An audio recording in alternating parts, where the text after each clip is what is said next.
America Iran यांच्यात पुन्हा या ठिकाणी युद्धवार सुरू झालेला होता 10 दिवस पहिले. यानंतर जर बघितलं तर काल डोनाल्ड ट्रम्प यांनी पत्रकारांची संवाद साधताना इराण सोबत आता बैठक घेऊन तोडगा काढू, निर्णय घेऊ असं आवाहन केलं होतं. मात्र या संपूर्ण घडामोडीचा थेट परिणाम जो आहे तो जळगावच्या सुवर्णनगरीत आपल्याला पाहावयास मिळतो आहे.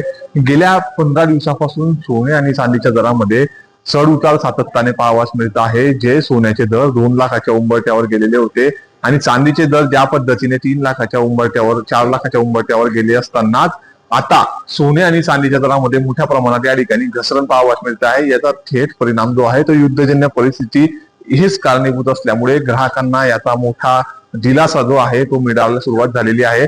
एकीकडचा विचार केला तर आगामी काळात सण उत्सव आहे. मात्र या संपूर्ण अनुषंगाने डोनाल्ड ट्रम्प नेमकं इराण सोबत आपली बैठक यशस्वी करतात का, हे यशस्वी झाली तर सोन्याच्या दरामध्ये चढ उतार पुन्हा पाहावयास मिळेल का, यासाठी बोलण्यासाठी स्वतः सोने तज्ञ आपल्यासोबत आहे. सर, काय सांगाल? काल ज्या ठिकाणी डोनाल्ड ट्रम्प यांनी सांगितलं की इराण सोबत चर्चा करणार आणि पुढील निर्णय घेणार, मात्र असं असलं तरी अद्यापही कुठलाच तोडगा यावर निघालेला नाहीये. सोने आणि चांदीच्या दरात दिवसेंदिवस चढ उतार आपल्याला पाहावयास मिळते आहे. या संदर्भात काय? नक्कीच जर कधी आपण या 8-10 दिवसापासून विचार केला होता तर आपल्याला एक मीडियाद्वारे आपल्याला असं समजत होतं की इराण आणि अमेरिकामध्ये त्यांची जी युद्धजन्य परिस्थिती आहे त्याच्यामध्ये एक समझोता आपण बघणार होतो.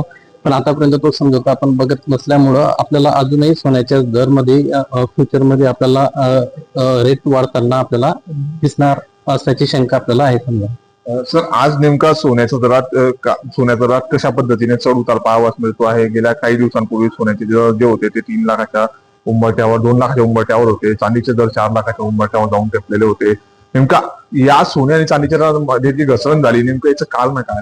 नक्कीच त्याच्यामध्ये ते जागतिक बाजारपेठमध्ये स्टेबल नसल्यामुळे लोकांचा जो इन्व्हेस्टमेंट कल होता तो सोन्यापासून लांब गेला आणि मार्केट स्थिर असल्यामुळं नक्कीच आपल्याला गोल्ड रेट मध्ये वाढ झालेली दिसली.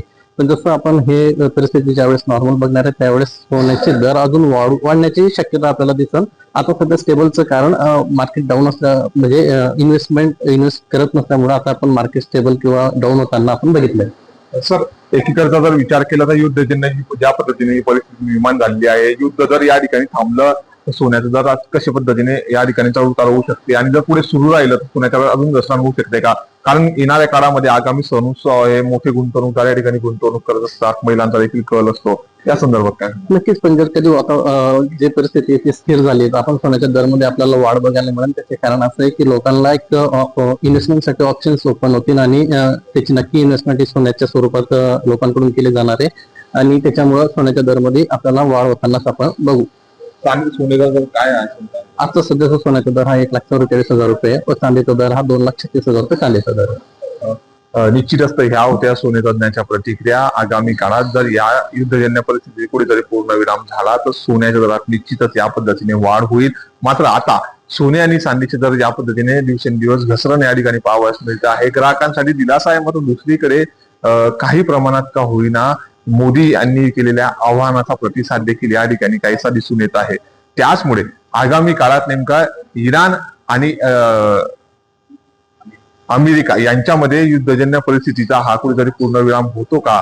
यानंतर सोने आणि चांदीच्या दरामध्ये कुठेतरी या ठिकाणी पुन्हा वाढ होते का, हे देखील पाहण्याचा तितकंच महत्वाचं असणार आहे. मात्र आज सोने आणि चांदीच्या दरात ज्या पद्धतीने घसरण होते आहे तोच एक ग्राहकांसाठी दिलासा मानला जातो आहे.